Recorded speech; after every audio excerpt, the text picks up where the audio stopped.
Okay, it's time to begin this evening.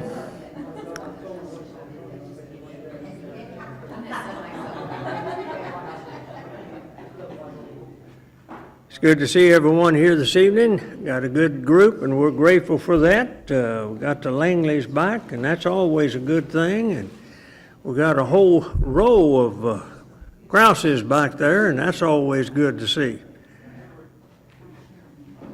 These updates before we begin our class tonight. Earl is doing some better after receiving that LASIK shot, and his fluid retention has reduced over the past few days, and so we are grateful, but he continues to request our prayers. Dorothy had her surgery on her hand this morning, and all is well. At the last that I got contact, she was home and recuperating, so we're grateful for that. Jackie as well continues to recover. Of course, she's still with her daughter up north, but she is doing well, and we're grateful for that. Ev Walker is still not doing real well. She is pretty much confined to home in the sense that she just doesn't get out at all, and in a lot of pain, so we certainly want to remember her. Billy, we've mentioned, he is doing well after his surgery last week, and good to see him. And Bill Overby, that's Rhonda Hughes' dad, I know that he had that procedure this morning, but I have not got a text from them at all as to the outcome. Did you get any information? So we'll continue to look into this. And hopefully everything is fine with him. Anyone else that we need to mention? Charles, Joe and I are leaving tomorrow for a short trip. We'd like your prayers to make sure Okay. we get back and don't bring the corona back with us. So. That was supposed to be part of my notes here, but I don't see them here. But I knew y'all were leaving, and y'all will be back Sunday afternoon. So let's remember Joe and Pat in our prayers as well. Sonny Glenn, most of you have got the information, but they're beginning their truck route again, July the 28th through the 30th. And supplies requested is foil and salad dressings. Foil and salad dressings. We've got the box out there, so we can start working on that. We've got a little over a month. We've got about 6 weeks. Well, really, we got about 2 months to work on this. And again, that's foil and salad dressing. We'll have this posted so you might be able to check that out. And that's all the announcements that I have. Has anyone else got anything? Yeah. I just want to say big thanks, huge thanks to everybody who donated and helped and got stuff out to families yesterday and the weeks before. I know we had 18 families on the list, but I don't know that everybody's got their supplies yet. I think, help me remember the number, I think 11 or 12 families got packages. 3 families were not in need anymore from when I got the original list, and there was a couple of families that I still wasn't able to contact. Okay. So All most right. of the list was covered as needed. Okay. Joe's got our songs tonight. Joseph has got our class. Billy, if you'll lead our opening prayer, I'd appreciate that. And then Zach, if you'll lead the closing prayer tonight. All right, we'll get started. Oh, that shook up everybody, didn't it?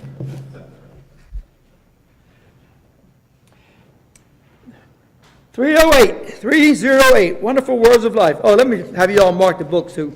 Mark 562 for the last song tonight, invitation. 562. Go ahead and get that marked now. Wait to start.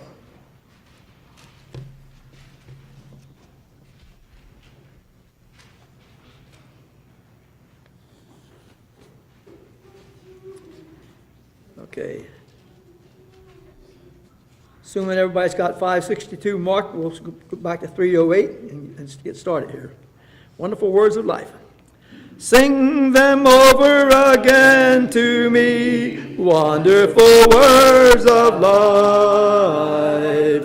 Let me more of their beauty see, wonderful words of life. Words of life and beauty, teach me faith and duty. Beautiful words, wonderful words, wonderful words of life. Beautiful words, wonderful words, wonderful words of life. Christ the Blessed One gives to all wonderful words of life.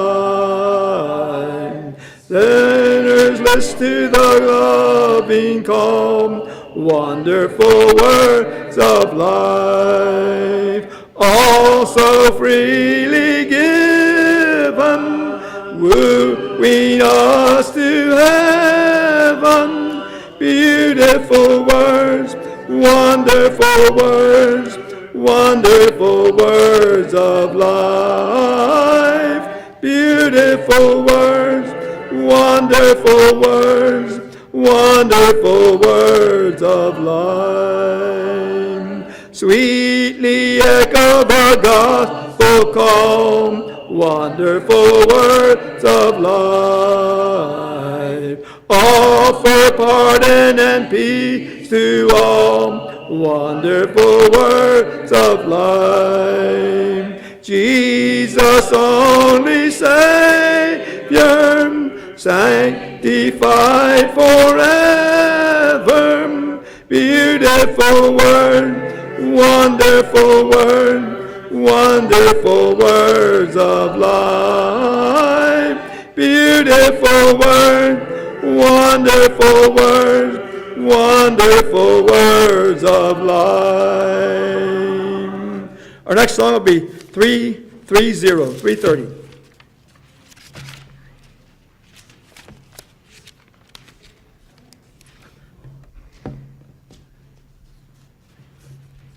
Oops, I'm on the wrong one here.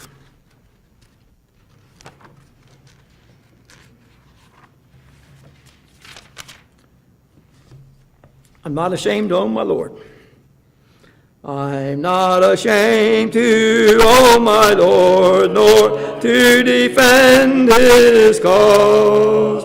Maintain the honor of his word, the glory of his cross. Firm as his throne, his promise stand, and he can well secure what I've committed to his hands till the decisive hour. Then will he own my worthless name before his Father's face, and in the new Jerusalem appoint for me a place.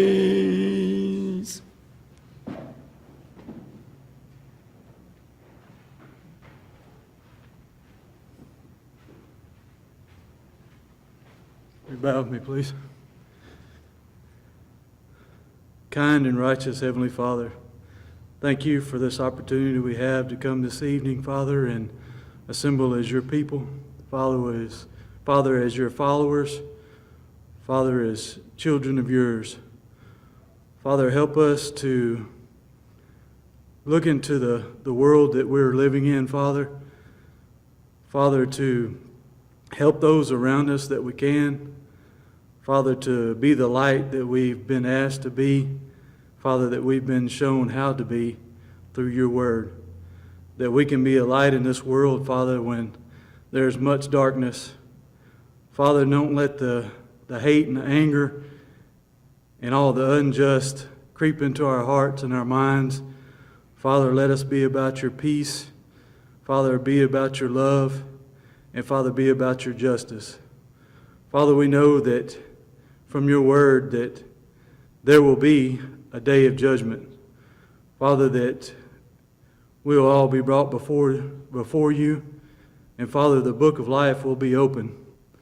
Father, I hope and pray that all of our names are written in that book, Father, that we can be in that book, Father, that we can do your will here on earth so that our names are there. Father, I would never want to hear, "Depart from me, I never knew you." That would be such a sad, sad thing to hear. Father, we know your judgment is forever. Father, we also know that your love is forever. And Father, that you have promised us, if we do obey thy will, that we will have a home with you in heaven. Father, help us to keep that in the forefront of our minds and our everyday actions as we interact with people throughout our lives, whether it be in the grocery store or wherever it may be, Father, that we can help shine our light to encourage those, to uplift them, Father, especially to show them the way to heaven. Father, help us not be timid about that. Father, help us to be ready to give that answer that we've put in our heart, that you've put in our heart, Father, from your word, that we can be ready to give those. Father, we pray for those that are physically ill. Father, those that need your helping hand in our hands, Father. Father, help us be your workers and take care of their needs if there's anything that we can do for those. Father, I thank you for my recovery, and Father, all the prayers and everything that's been uplifted on my behalf. Father, I thank you for the peace that you've given me. Father, as we enter this Bible study time, Father, help us to break your bread rightfully. Father, to let it enter our hearts, and Father, stay there, that we may know your will for us. Father, thank you for your Son and his sacrifice for us, and it's in his name that I pray. Amen.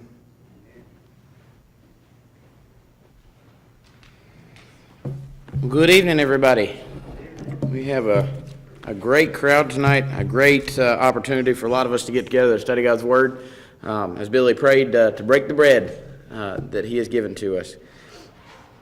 Open, if you will, with me to Luke chapter 6. We will be finishing up the chapter tonight, Luke chapter 6. We're going to be starting in verse 43, Luke 6:43.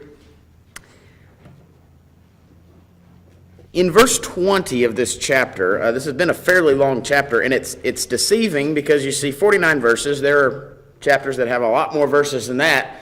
These verses are long.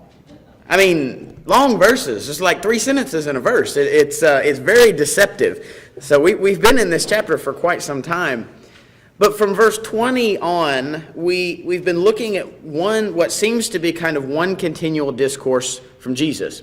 And there's, as we mentioned, some debate whether this is actually one speech or whether it's just some pieces that are pieced together of some of the different sayings, because it's a little bit unclear the way Luke writes it. It starts at the very beginning. It says he looks up at his disciples and says the following, and it never says that then there's another account or that any of these words should be broken up. So to me, that seems like it's one account. It's one discourse, kind of like the Sermon on the Mount in Matthew 5, 6, and 7. Does anybody remember at the beginning of this, we talked about that it's kind of similar to the Sermon on the Mount. There are a lot of things that in Matthew 5, 6, and 7 are also right here. A lot of similar themes, a lot of similar, almost identical sentences and phrases. Does anybody remember what we called this at the beginning and what this is sometimes called? Not the Sermon on the Mount, but yeah, the Sermon on the Plain. And if you look at kind of the context, you get an idea maybe of why this is characterized as such. It is possible that this is another viewpoint of the Sermon on the Mount. It's the same basic identifying material. It's also possible that it's a very similar sermon that was preached at a different time, near there. Either way, it's the same truths that we see. Now let's remind ourselves. Verses 20 through 26, and this is going to be important because we close the sermon. Verses 20 through 26 summarize that, the basics of what that's talking about.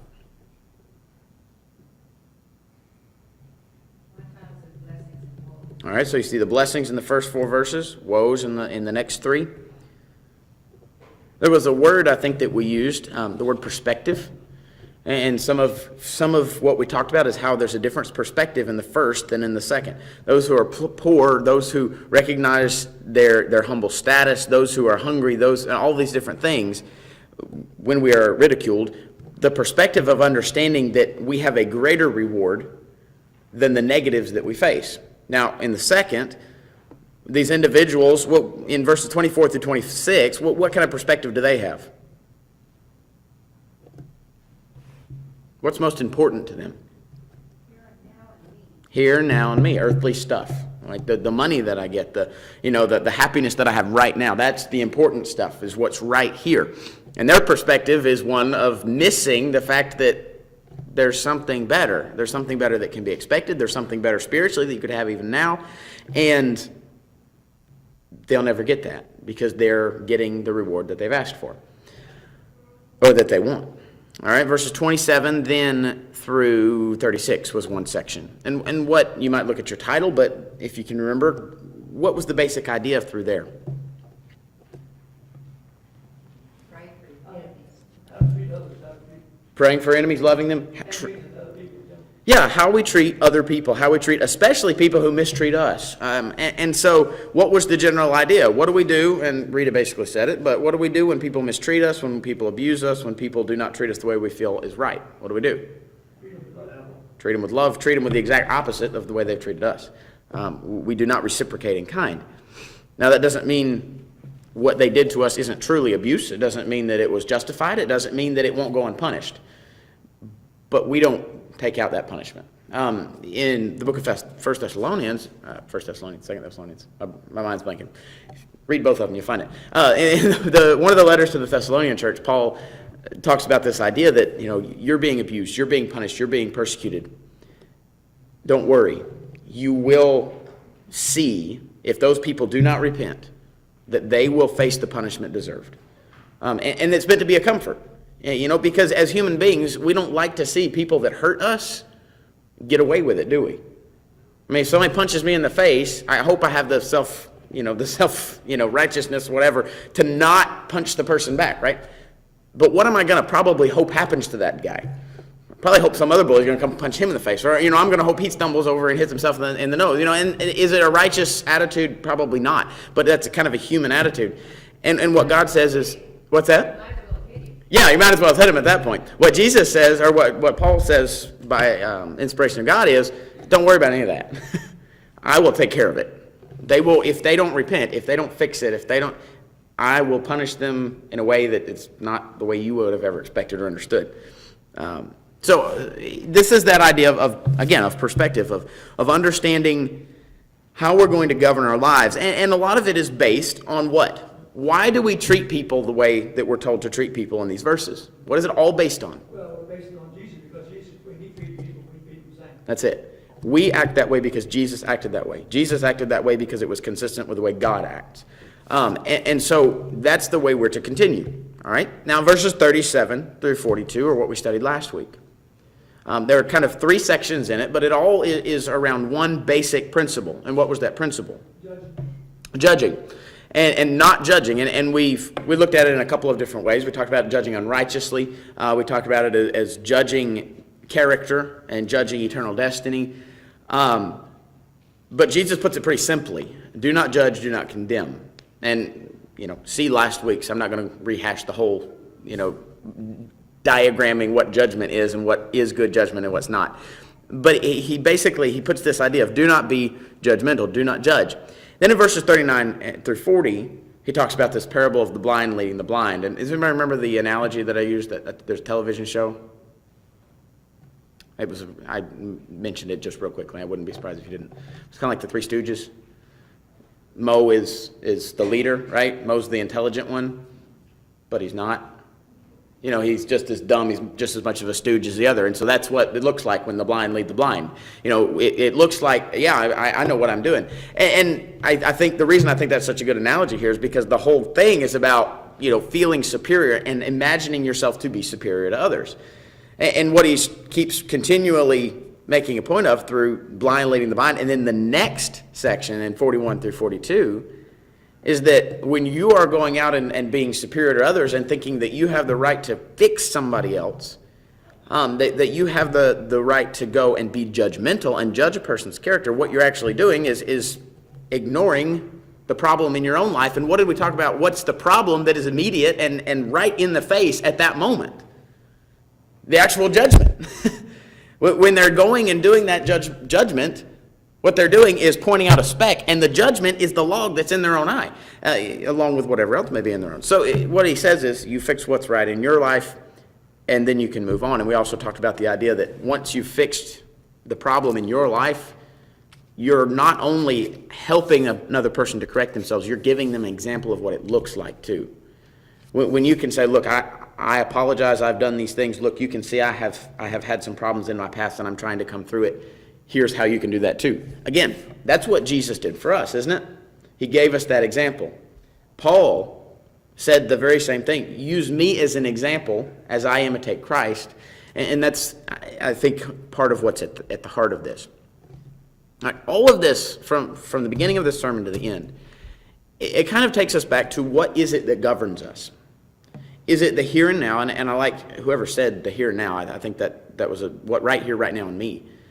I think that's a good way to put it. What governs you? Is it right here, right now in me, or is it something that I understand that's deeper than all of it? And if it's right here, right now in me, what happens when I see somebody that I perceive as messed up? What do I do? If it's right here, right now in me, what do? I go and I tell them off, and I tell them exactly what they've done that is incorrect. What if it's right here, right now in me, and somebody slaps me in the face? What do? I slap them back in the face. If it's right here, right now in me, and I have bad things that are going on in my life, what am I going to do? I'm going to mourn. I'm going to get frustrated. I'm going to ignore God. All of these things apply to whether it's that's governing me or whether it's spiritual things that are governing me. Is that a good enough summary for the verses we've covered so far? Any questions or anything y'all want to add to this that we've looked at? All right, let's go ahead now and look at verses 43 through 45. Somebody read verses 43 through 45 of Luke 6. For a good tree does not bear bad fruit, nor does a bad tree bear good fruit. For every tree is known by its own fruit. For men do not gather figs from thorns, nor do they gather grapes from bramble bush. A good man out of the good treasure of his heart brings forth good, and an evil man out of the evil treasure of his heart brings forth evil. For out of the abundance of the heart his mouth speaks. All right, perfect. The words good and bad are they're terrible words. And you get involved in any kind of writing above, a very basic level, basically you get just beat it into you don't ever use the words good and bad. Why is that? Why are the words good and bad so bad in writing? They're vague, exactly. They're generic. I can say good and mean about 10 different things. I can say bad, and I can mean about 10 different things.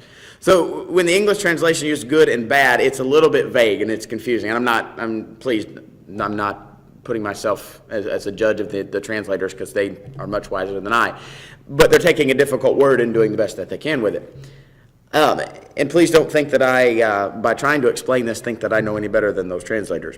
But when we look at the idea of a good tree, I think the understanding of the original language here is a tree that is healthy, that is receiving the nutrients that are proper, that is growing in good soil, it is growing with a good root system. I mean, just think of a healthy, sound, good tree. If that tree has everything it needs, what is it going to produce? It's going to produce fruit, and it's going to produce good fruit, and it's going to produce it in bounty, right? If it has everything it's needs. Because what did God make that tree to do? If it's a fruit tree, of course. What did he make that tree to do? To bear fruit, right? And it's the natural order of things. It's the natural cycle of the world. Okay, if a tree is bad, if a tree doesn't have the nutrients necessary, it has a damaged root structure, it doesn't have good soil that it's in, or it doesn't get enough water, as me and Michael have been struggling with getting enough water to our plants in the last couple of weeks, what kind of fruit do you get? Probably none. If you get fruit, what kind of fruit is it going to be? It's going to be sickly, defective, small, and honestly probably not very tasty if it's kind of fruit you're eating. It's not going to have all the nutrients it needs. All right.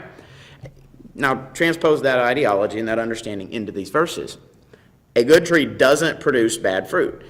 Now, understand, that sounds like a ballpark statement. A good tree doesn't produce bad fruit. Now, does a good tree sometimes put off a bad apple? Right. Why? Because the worm gets in it. What Jesus is referring to here is a good tree in which everything is working. Everything's right. There's no bad bugs. There's no nutrient loss. It's producing, it is perfect. And so it's producing perfect fruit. It's not going to produce bad fruit. Now, on the opposite, a bad tree doesn't produce good fruit. He then says in verse 44, he makes a point about fruit and what is known by. And what's the point he makes in verse 44? Same thing about the harvest. You're only going to get a certain time of fruit from a certain tree. Right, okay, so first he looks at the health, now he just looks at the species. You only get apples from an apple tree, you only get blackberries from a blackberry vine, you only get turnips from a turnip top, And that's always the way it is, and that's never been any other way. Now you say, well, how about grafted trees? You can put an apple on this and this. Okay, that's not natural, that's us fooling with stuff. This is natural, the way it's supposed to be. And it's, again, like I said, it's just the way it is with the other. It's natural. It's the way it's supposed to be. It's the way God made it to be. Why does a grape not come from a bramble bush? Because it's a bramble bush. Derek? So is it saying that when it says each tree is recognized by its own fruit? Mm-hmm. So when somebody's out there doing something good, okay, well, that's a good guy. When somebody's out there robbing a store, well, that's a bad guy. Right. That's exactly what it's showing. Right. It's character is shown by fruit. And it's this idea that you can understand what is at the heart of it by seeing what's on it. I don't know what an apple tree looks like. I wouldn't know an apple tree from a plum tree. I really wouldn't. I have no idea. And I like both of those things. I like plums and apples. I know. Yeah, that's it. See, that's the thing. How do I know it's an apple tree? The apples all over it. I don't have a clue what an apple leaf looks like, what the tree looks like, what the bumps on the outside. I don't know. But I know what an apple looks like. And I know what a plum looks like. So I can tell the difference. I know what a thorn looks like. I know what a thorn bush, I'm sure they have different kind of thorns and thistle bushes in Palestine than they do here. But I know what a thorn bush looks like. I have a couple of them growing in my garden. And I'd walk around them every time. And I'm too lazy to go, root them up. There's another parable about that. But I know the difference between that and the squash plant that's a couple feet away. Because one has squash on it and one has thorns on it. And so that's the idea. We can see these things. We can tell then, as Derek pointed out in verse 45, we can tell and we should be able to see that when we produce bad, when we produce evil, and the words change here a little bit from earlier. Earlier it was talking about specifically words that might be associated with plants, healthy. Now it's words that are primarily associated with people. You don't call a tree evil. What did the tree ever do to you? It's just a tree. You call people evil because they make decisions. They make bad decisions. And so some of the translations here say an evil man produces evil out of the evil store of his heart or the evil treasure. Interesting, putting it now into context. And I've seen this put into context. And it's not just terrible. It's not completely wrong, I don't think. But putting this as the alternative to verses 37 through 42. And you say, well, it says not to judge, but here it says you can judge a tree by its fruit. Now, does that apply? Is it true that you can kind of tell when someone is a bad person? Alternative to judging them, you can just kind of look and see and make a judgment in that sense. Yes, it's true. But all of this so far, every verse that we have covered so far is about looking at the self. Me looking at my heart and evaluating myself. Verses 20 through 23. What is the pronoun that is used through in verses 20 through 23? You. Verses 24 through 26, what's the pronoun that's used? You. Look at the beginning of verse 27. What is the pronoun that's used? You. The beginning of verse 37, it's an absent pronoun. But when he says do not judge, what's the understood pronoun? You. So who is he talking about? In every one of these instances, every one of these sections, who's he talking about? You. You don't judge. You love your enemies. Woe to you when you do this. Blessed are you when you do this. Now he gets to verses 43 and 45. And if this has been the case all the way through, what has to be understood that he's talking about now? You. Now put it in context to verses 37 through 42. And this idea of you need to check yourself. You need to be judging of yourself. You need to watch yourself. Now, I think part of what he's saying is you need to look at yourself and check your fruit. Are we good judges of our own character? No. It's almost impossible. If we say, oh, of course I'm a good person. I mean, who looks at themselves without some kind of block that makes them causes them to think that they're a bad person without reason? But who looks at themselves and says, oh yeah, I'm just bad. That's fine. I'm terrible. I mean, there's a few people in the world.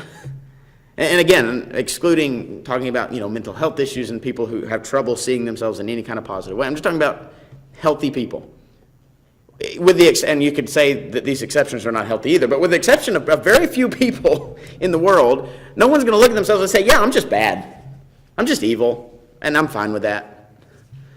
People think that the decisions that they make are good. All of us do.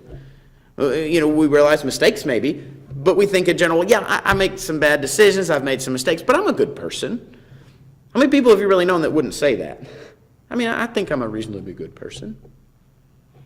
What do you have to do as an individual to truly judge your own character?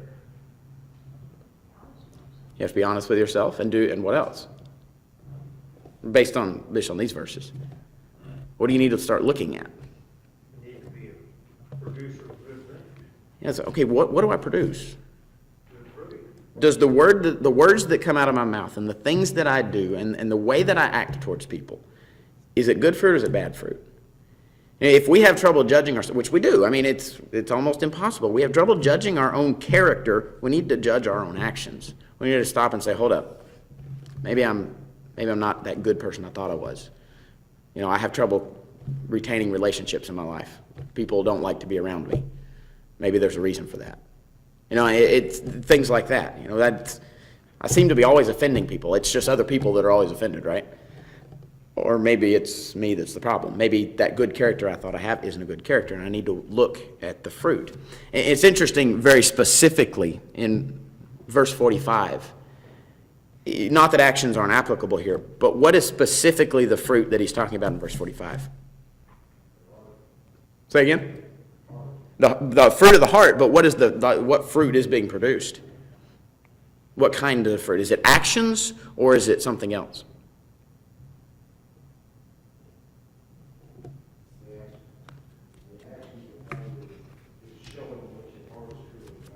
Kind of, and it's true, but there's something more specific I want y'all to notice. It's at the end of verse 45. It's at the mouth, and that is action. It's, what we say is our actions, but specifically in verse 45, it's talking about the way we speak. It's talking about the mouth is speaking out of what is in the heart. Questions or comments on these 3 verses? You have to realize the heart, when you're talking in spiritual terms, is not the blood pump. Right. We're not talking about that what's coming out of here is what's in here. Yeah. It's what's in your mind and your Right. consciousness. Right. And what you put in it. Yeah. Because if you don't, like he said, if you don't put good in it, good's not going to come out of it. It's impossible, isn't it? We talked a little bit Sunday evening in our Zoom Bible class. We talked about this idea of the heart and the will. I mean, the heart in Scripture is again, it's not about the blood pumper, and it's also less about emotion than it would be today. It's more about the intellect, and it's more about the will. It's like what I want. The inner being. Right, the inner being. It's what I desire and what I want and what I intend with my life. And so, you put that here, the mouth speaks from the overflow of intention. It's from the overflow of my intellect and my mind and what I truly want. It's the thing that you always hear say sometimes, or I don't know if you always hear, I've heard it several times. But when somebody says something and they say, oh, I'm sorry, I didn't really mean that. Well, you wouldn't have said it if you didn't mean it. You might not have meant it to come out, but you meant it. You intended it. It was in your heart. It got there. There's only a few people in this world who have, just major mind-mouth problems that words come out that their brain don't say, and you're not one of them. That's not it. And so here, that's exactly what he's talking about, that overflow of that inner self and that intellect and that intention. All right, let's look at 46 through the end of the chapter. Well, let's look at a couple of verses first. Somebody read 46 and 47, please.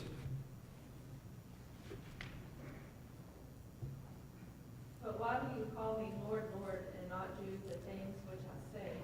Whoever comes to me and hears my sayings and does them, I will show you whom he is like. All right, so he starts out, and what does he say that they're calling him? Why do you call me what? Lord, Lord. A lot of times this word is associated with God, associated with Jehovah in the Old Testament. A lot of times the word for Jehovah or Yahweh is translated Lord. Sometimes God is called Lord. In the Old Testament, the word Adonai. And Jesus is referred to posthumously after his resurrection and his ascension as Lord.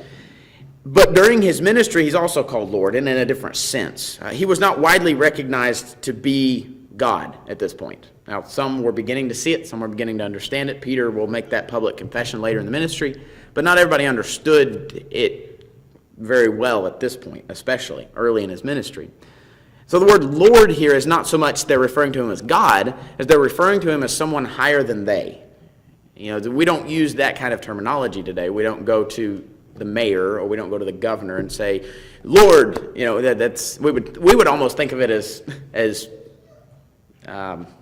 sacrilege because we think of the Lord. But that's not the way it was used then. Then it was just someone higher than myself. So someone of status. You might call your boss Lord. You might call the governor Lord, things like that. So here, it's obvious that at this point, whether they recognize him as God or not, they at least recognize him as higher than they, as someone more important than they are, someone who is bestowing wisdom on them and who is better than the Pharisees at this point. So he says, why do you call me that? And you don't do what I say to do. You call me someone who has influence over you. You call me someone who is higher than you, someone who knows more than you, but you don't follow through on what I say. All right, remember, let's not divorce this from the rest of the passage.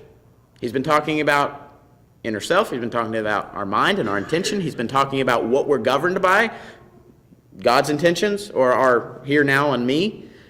Now he says, why aren't you doing the things that I say? You want to follow me, but you're not doing it. And now he says, let me give you an example, essentially. He says, let me show you what this is like. Let me give you an example of what you are. Because that's it, right? Let me give you an example of what you are and what you are not.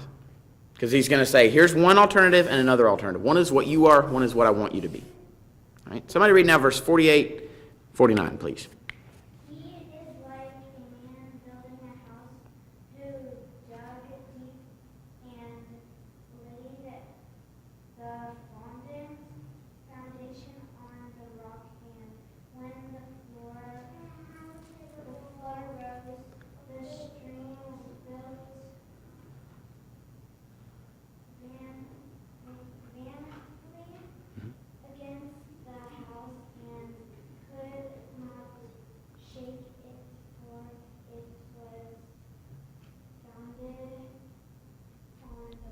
All right, I'm going to stop you right there for just a second. Good job, Sable. All right, so here's the first man. He says, I'm going to show you what it looks like when somebody hears what I say and they do it. What does it look like?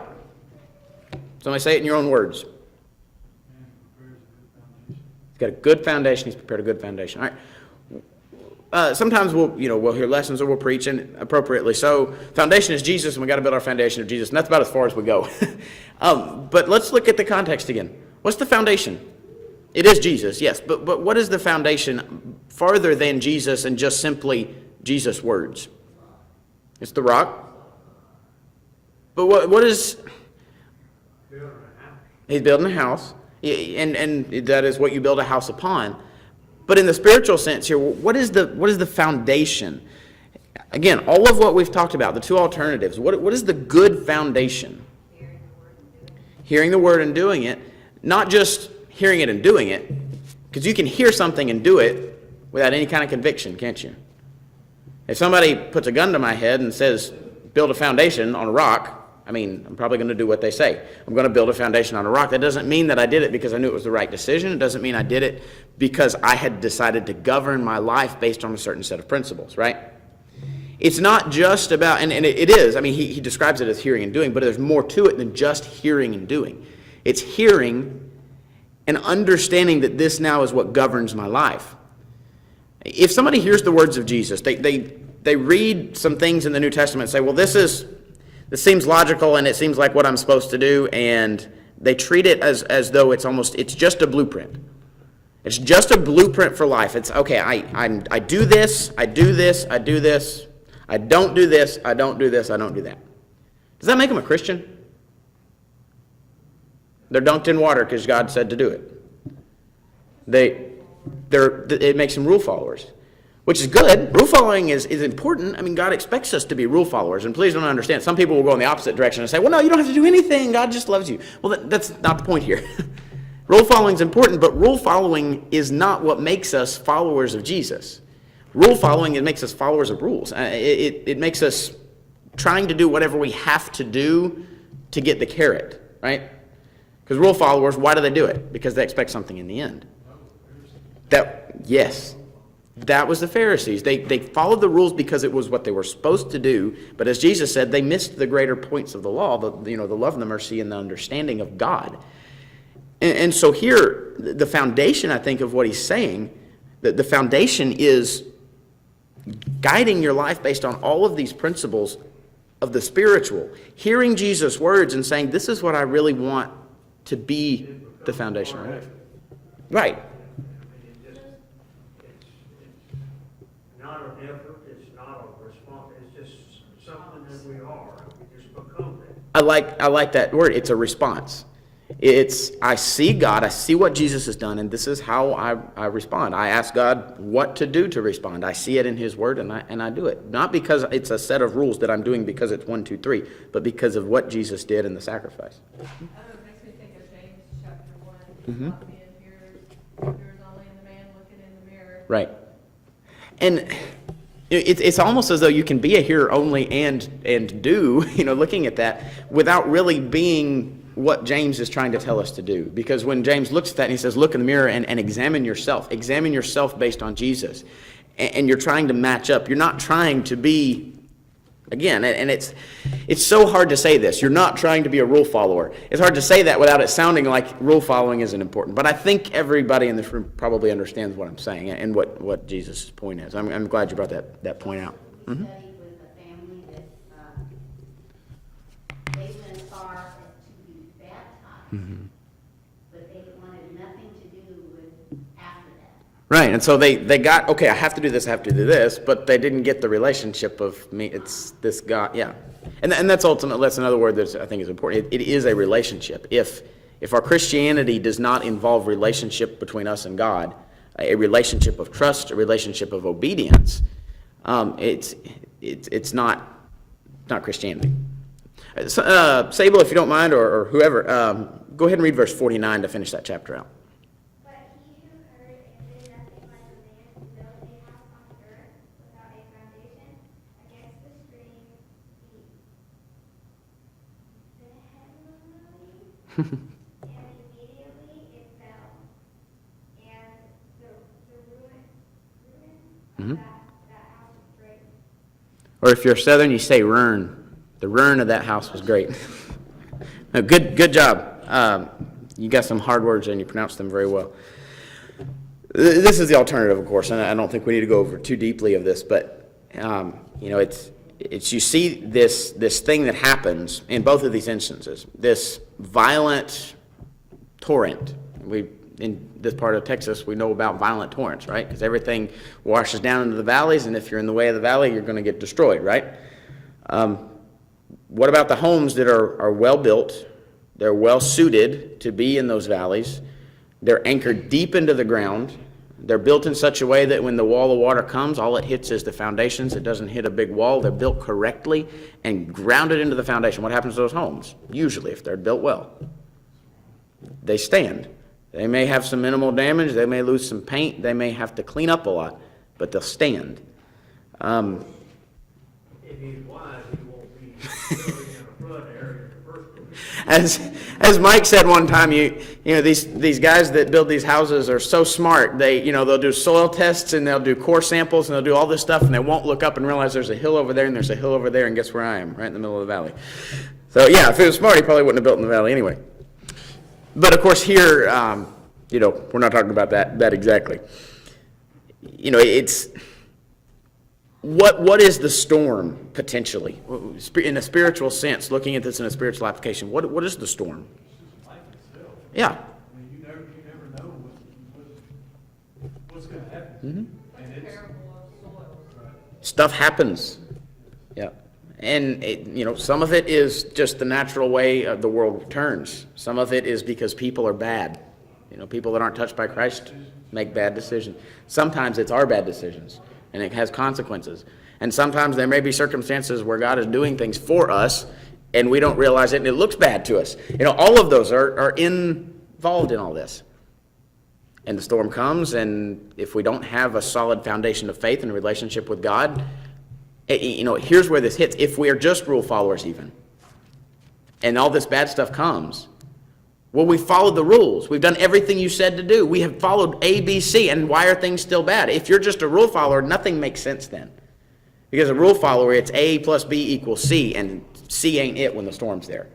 And so with the relationship that's built on trust and all this, it's there. But if you are in this situation, as is specifically pointed out here, where you hear what Jesus says, you live your life the way you want to then, you hear what Jesus says, and you maybe establish some level of belief in him, but don't get that trust.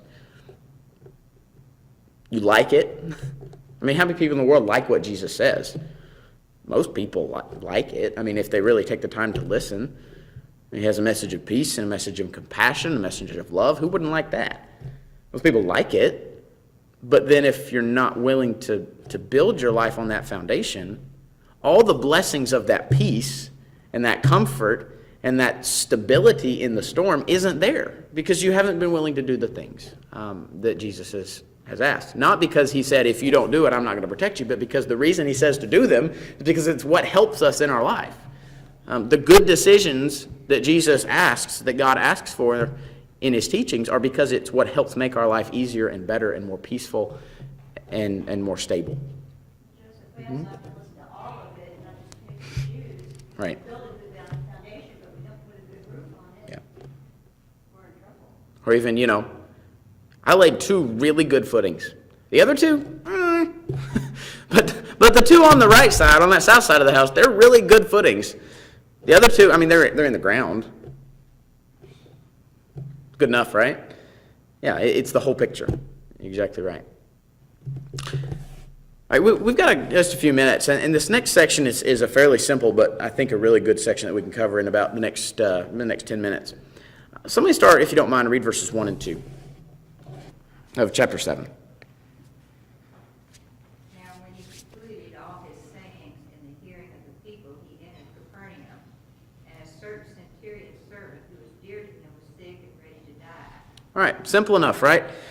Jesus is done with this, what seems to be one sermon, and done with his teachings, and in hearing the people, it says. So he had spent time with the people. He had potentially healed diseases, as he had already been doing.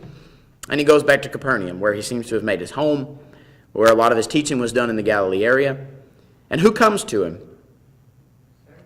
All right, a servant. Servant comes along. It's going to be kind of an interesting situation. If a servant comes to you on behalf of someone, what does that mean about the person who wants you?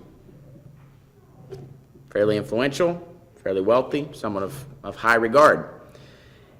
If someone wants something from you, and they don't come themselves but send a messenger, what's your first reaction, usually? They don't care enough to come themselves. I don't know what the understand is. As a matter of yeah, exactly. As I was about to go, Naaman in the Old Testament, Naaman gets upset because the prophet won't come and heal him himself. He sends us somebody else. So that's a lot of times the way we would respond. You wonder if maybe the disciples might have thought that way. Of course, Jesus didn't think mistakenly that way because Jesus knew the situation. The centurion slave comes to him, somebody of great power, someone of responsibility. We're going to see that highlighted in a minute. a military commander, a leader. And what had happened? What had happened to this servant that we're going to see in verse 2? I'm getting ahead of myself talking about the people that he's sending. But what happens to this slave in verse 2? He is sick, and sick to what point? And he's about to die. All right. Now, verse 3 through 5, the part where he actually sends somebody else. Somebody read that, please. The centurion heard of Jesus and sent some elders of the Jews to him, asking him to come and heal his servant. When they came to Jesus, they pleaded earnestly with him, "This man deserves to have you do this because he loves our nation and has built our synagogue." So Jesus went to them. He was not far from the house when the centurions sent friends to say to him, "Lord, don't trouble yourself, for I do not deserve to have you come under my roof." All right, you can stop right there. Okay. So verses 3 and 4 and 5, we see now that these individuals are coming. Now, who are the individuals that come? It's not a servant, but who is it? Elders of the Jews. And why would the elders of the Jews stand up for a centurion? Who is a centurion, by the way? Where'd he come from? A group of a leader of a large amount of soldiers, but where'd he come from? He's Roman. He must have been Roman. Yeah. So he wasn't part of the community. He wasn't a local boy. He was from somewhere else. How did the Jews look at the Romans? What did they think Jesus was going to come do? Save him from the Romans, kick the Romans out. So they didn't have a real good relationship here. But what about this guy? Yeah. This guy apparently had a great high regard for the people of Israel. It's something that's interesting. It doesn't say in this context whether he was a proselyte or not. And I wonder. It seems like if he had become a member of the Jewish religion, a Jewish faith, it probably would say so. But we don't know for sure. Either way, he had very high regard for these people. So much to the point that he supported Judaism. What did he do in supporting Judaism? He built them this place of meeting. He built them this synagogue. And it specifically, the elders say he loves our nation. So this is a great, and you understand maybe a bit of why the centurion would have sent them instead of coming himself. This reminds me of that event back in World War II, Mm-hmm. Schindler's List. Right. I mean, his relationship, even though he's German, his relationship with the Jews. Right. Your nationality and your background does not have to guide your compassion. It doesn't have to guide your understanding of people. And it seems like this is where he's at. He understood these people. And in a time where a lot of centurions, a lot of Roman governors and leaders in these areas weren't treating the Jews as kindly as they could, it wouldn't be too much longer, and it had not been too much in the past, where Romans were, offering pagan sacrifices in the temple grounds, and they're tearing down synagogues and things like that. So this man was not the majority. He was not normal. And it makes sense that he would send these elders if he had a good relationship with them. There's a great Jewish teacher. Well, how do you think most great Jewish teachers are going to respond to a Roman centurion? Probably not going to want to talk to him. So he sends the elders. And the elders help Jesus to understand. Now, how would Jesus have responded to a Roman centurion? But he doesn't know that, right? Centurion doesn't know that. All right, so he says all of this, and Jesus, as Pat read in verse 6, Jesus goes, and what has happened? Nothing yet, but what has happened as Jesus is coming? Verse 6.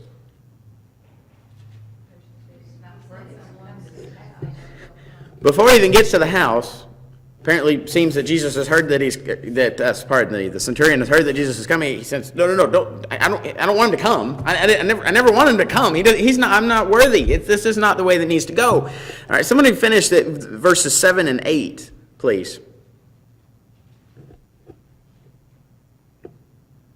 Therefore I did not even think myself worthy to come to you, but say the word, and my servant will be healed. For I also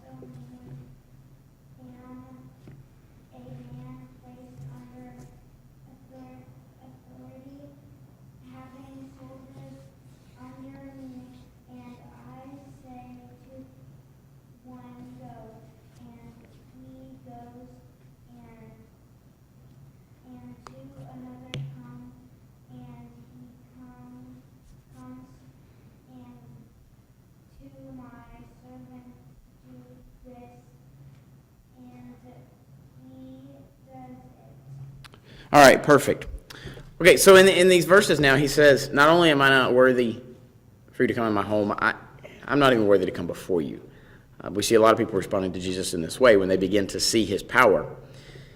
Now we begin to see the faith of this individual. What does he tell him that he wants him to do? I'm not worthy for you to come in my home. I'm not worthy to come and see you. So what does he want him to do? Just say the word. He had the faith that Christ had the power to do it. He's like, he had the power to tell a person, do this and do that, and they automatically they would do it. That's it. Christ had the power to heal that servant. That's it. How did the centurion know that? He had to be a believer. Had to be a believer. But where in Luke have we seen Jesus do it like this? Where have we seen it in Luke that Jesus had the ability to heal somebody that he wasn't close to? It's not there. You're not going to find it early in Matthew. You're not going to find it in Mark. This centurion has an amazing level of faith because he's seen Jesus' power, and God's power bestowed through Jesus. And he has a faith that he can do something that from everything we see in the text, he's never even heard that Jesus can do. But he has the faith that Jesus can because it's consistent with his power. That is an amazing level of faith that he has. And ultimately, if he really understands even just a little bit about this, whose power does he believe Jesus has? God's power. So it's faith, not just in Jesus, but it's faith in God and what God can do if it's God's will. Now, look at and I appreciate Joe bringing that up. He says, I believe you have the same power over disease and you have the same power over these things that I have over people. It's the same, it's the exact way. I can say to do it and it will happen. You can say to do it, it will happen. It will be healed. Yeah, I like that. He put no limit on the power of God. He trusted that this could be done. All right, let's look at verse 9 and 10 just to finish up this section now. Somebody read 9 and 10, please. Jesus heard these things, he marveled at him, turned around and said to the crowd that followed him, I say to you that I have not found such a great faith, not even in Israel. And those who were sent, returning to the house, found the servant well who had been sick. All right, so in verse 10 we see it happened just as the centurion asked, and exactly as was asked of him. Verse 9 is kind of interesting. Jesus turns around and talks to a crowd of whom? Jews, Israelites. Mostly Jews. And what does he say to them? I've not found anything like that really among you. There it is. He doesn't say it that way, but what does he say? Y'all don't have faith like this. I haven't found this in all of Israel. But this is why it's so striking to them, is because he is speaking about them. This is a little bit of a dig, and I'm not saying Jesus means it is hurtful, but I think he uses it to make them think. Now, I asked the question about how all of now that last chapter and what he talked about, this faith and this trust in God and this guiding principles of really having your trust in God and not in yourself and letting God govern your life and putting your feet to what you believe. The centurion just did it. He just had to chastise, why do you call me Lord, Lord, and don't do what I say? And now he looks at a centurion who had such a great faith that he was willing to believe and trust that Jesus could use God's power to do something that, from all that we have seen, he didn't know that he could do, but he believed that he could do. And this is kind of a beginning in Luke of what we're going to see, and in Acts as a continuation of Luke's writing. Luke really makes it very clear that Jesus didn't just come to the Jews. He came to the Jews to begin with. He came to begin and help because they understood he was coming, a Messiah. They knew that this guy was going to be here. But he didn't just come to save Jews. He came to save the world, and this centurion is one of the first to be involved in that. Now, we don't read anything about the centurion's faith from here out. We don't read about the continuation of what he does. There's nothing there. But his faith was shown. And because of his faith and because of the power of God, his servant was healed. Because of his faith, what happened hopefully in the Jewish community who stood there and saw what happened, hopefully their faith grew and they understood what it was like to be a true follower of Christ. Any questions or comments? Nothing? I always know if there's no questions or comments, I either did a really good job or a really bad job, and it's usually the second. So, no, I appreciate y'all. Next week, we will get into verses 11 and following. The plan will be to go through about verse 30 next week, so if you can read through there, preferably, go ahead and read through the end of the chapter. That'll help get an understanding of the context. Appreciate y'all very much.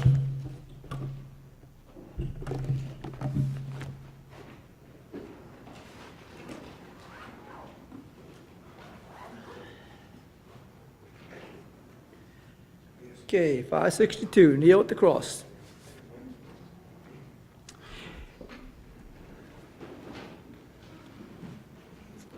Kneel at the cross, Christ will meet you there. He intercedes for you. Lift up your voice, leave with him your care, and begin life anew. Kneel at the cross, leave every care, kneel at the cross.